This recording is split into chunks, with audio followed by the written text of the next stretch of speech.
कि लंगड़ा बोलते थे, वांडा बोलते थे, कुछ ने बोल दिया तू किसी लायक भी नहीं है। इवन तक उनकी कंडीशन इतनी खराब हो गई थी कि उन्होंने सोच लिया था कि मैं इस दुनिया में नहीं रहना चाहता। तेरी हमेशा यही कहता रहा नहीं, आप आश्रम में डाल दो, अनाथ आश्रम में डाल दो, क्योंकि मेरे को तो लग नहीं रहा है कि उम्मीद ही नहीं है कि मैं खड़ा हो पाऊंगा या चल पाऊंगा या कुछ कर पाऊंगा। मेरा नाम आकाश कुंडीर है और मैं 23 साल का हूँ और मैं फ़िलहाल पढ़ाई कर रहा हूँ। पढ़ाई में मास्टर इन हिस्ट्री कर रहा हूँ इग्नू से। फिर धीरे धीरे पता नहीं क्या कुछ हुआ, मुझे ये नहीं पता चला, बट धीरे धीरे मेरे पैर में पेन होना शुरू हुआ। पैर में पेन होते होते मेरा बॉडी स्ट्रक्चर थोड़ा राइट साइड पे झुकने लगा। मेरे को इशू आता था बहुत ही ज़्यादा, सोने पे भी, लेटने बैठने सब चीज़ में।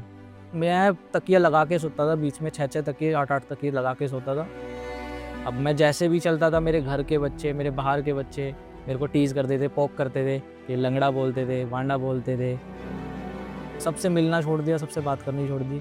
एक टाइम पे मैंने अपने घर वालों के नंबर भी ब्लॉक कर दिए। मेरे दिमाग में सिर्फ यही चल रहा था कि अब मेरे लिए कुछ नहीं है, क्योंकि मैंने अपनी मदर से भी बोल दिया था, मैंने सबसे घर में बोल दिया था कि भाई मैं अब एक तरह से हैंडीकैप बन चुका हूँ, कि आगे मेरे पास कोई स्कोप नहीं है कि आगे मैं अपने पैरों पे चल पाऊँगा। 1 साल से नहीं, कई सालों से परेशान था। बिस्तर पे ही आ गया था, ये देखो, बिल्कुल ना इधर झुकना ना उधर, लड़का ना उठ सकता था ना बैठ सकता था, कुछ भी नहीं कर सकता था ये। तेरी हमेशा यही कहता रहा नहीं, आप आश्रम में डाल दो, अनाथ आश्रम में डाल दो, क्योंकि मेरे को तो लग नहीं रहा है कि उम्मीद ही नहीं है कि मैं खड़ा हो पाऊंगा या चल पाऊंगा या कुछ कर पाऊंगा।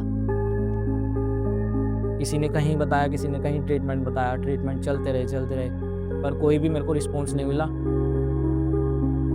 हमारे तो वो दीदी लगती है, उन्होंने ही बताया था कि मैक्स में डॉक्टर दीपक अरोड़ा बैठते हैं, उनको एक बार आप दिखाओ, अगर वो क्या कहते हैं वो फाइनल आपको बता देंगे ठीक हो सकता है या नहीं हो सकता।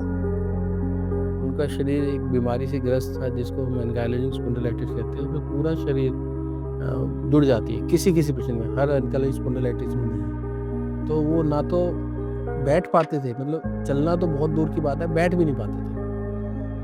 तो उनको पकड़ के ही बेड से बाहर निकालना पड़ता था और पकड़ के ही बेड में रखना पड़ता था। और सब उनकी जो डेली एक्टिविटीज़ है, वॉशरूम मोशन, वो सब बेड पे ही कर पा रहे थे। तो कंडीशन बहुत ज़्यादा ही ख़राब सी कंडीशन में आए थे उनका। इवन तक उनकी कंडीशन इतनी ख़राब हो गई थी कि उन्होंने सोच लिया था कि मैं इस दुनिया में नहीं रहना चाहता। उन्होंने खाना पीना सब छोड़ दिया था। मेरे को मेंटली मेरे को थोड़ा बूस्टअप दिया। मेरे जो थॉट थे वो धीरे धीरे कम होने लगे। फिर मुझे लगा हाँ कोई बात नहीं, इतना कुछ हो गया, कोई बात नहीं, अब कुछ अच्छा होगा। सर ने मुझे एक उम्मीद दी, एक स्माइल दी। स्माइल से सर मेरे को लगा कि हाँ सर अब मेरे को कर पाएंगे, मेरे को संभाल पाएंगे, मेरे को आगे मेरी लाइफ को जीने लायक बना पाएंगे। दीपक अरोड़ा सर ने एक ही बात कही थी कि आप ना कैसे न कैसे इसको एडमिट करवाओ, मैं देखता हूँ फिर, और बाकी चिंता मत करो, मैं अगर एडमिट करता हूँ या इलाज करता हूँ मैं ठीक करके ही इसको भेजूंगा, आप परेशान मत हो।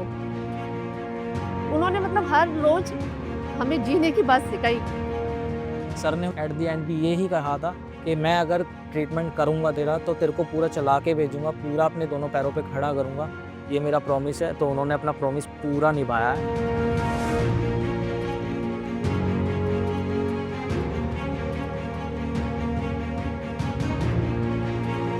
फिर हम लोगों ने भरोसा दिया कि विद इन 6 वीक्स तुम चलने लगोगे। मतलब वॉशरूम जाना यदि तुम बात करो तो 5 दिन में चलवा देंगे हम। तो वो इतने सालों से बेड पे थे और 5 दिन में चल जाएंगे, ये सुन के ही वो होश अच्छा। तो मैंने कहा बिल्कुल ठीक, तो 6 हफ्ते में तुम ऑफिस जाने लगोगे या बाहर जाने लगोगे या पढ़ने लगोगे, तो फिर वो और ठीक हो गए। तो 2 दिन में ही वो इम्प्रूव कर गए, इतने इम्प्रूव करके ठीक हो गए, ऑपरेशन के फिट हो गए। क्योंकि उनके मन में अंदर जो है जीने की एक चाह जाग चुकी थी, एक आशा की किरण मिल गई थी। उन्होंने दूसरी लाइफ दी है। ये ऐसा लगा लो आपके भगवान की तरह रूप बन के आए थे वो। उन्होंने मेरा हाथ पकड़ के निकाला है उससे। अब मैं पुरानी फ़ोटो वीडियोस देखता हूँ तो मुझे ये नहीं लगता कि ये मैं हूँ, क्योंकि अब में और तब में काफ़ी डिफरेंस था। तब मेरी बॉडी स्ट्रक्चर बहुत ही, मतलब खुद मेरे को अजीब लगता था लेटने बैठने सोने में, बट अब मैं लेट भी सकता हूँ, बैठ भी सकता हूँ, चल भी सकता हूँ और सबके साथ बात भी कर सकता हूँ, सबके साथ कंधा मिला के चल सकता हूँ। मैं कहती हूँ ऐसे डॉक्टर हो ना तो शायद मरीज ही ना हो। अगर ऐसी कोई परेशानी, मैं खुद कहती हूँ ऐसी कोई परेशानी हो किसी को, बिल्कुल दीपक अरोड़ा सर के पास जाए और उनसे मिले एक बार ज़रूर, क्योंकि हिम्मत जीने की ना वही देते हैं। बाकी तो इंसान मर ही जाता है, ये जो बीमारी होती है इससे इंसान टूट ही जाता है, फिर कुछ नहीं सोचता। मगर मेरे कहने से एक बार दीपक अरोड़ा सर को दिखाते हैं ना तो हिम्मत आ जाती है।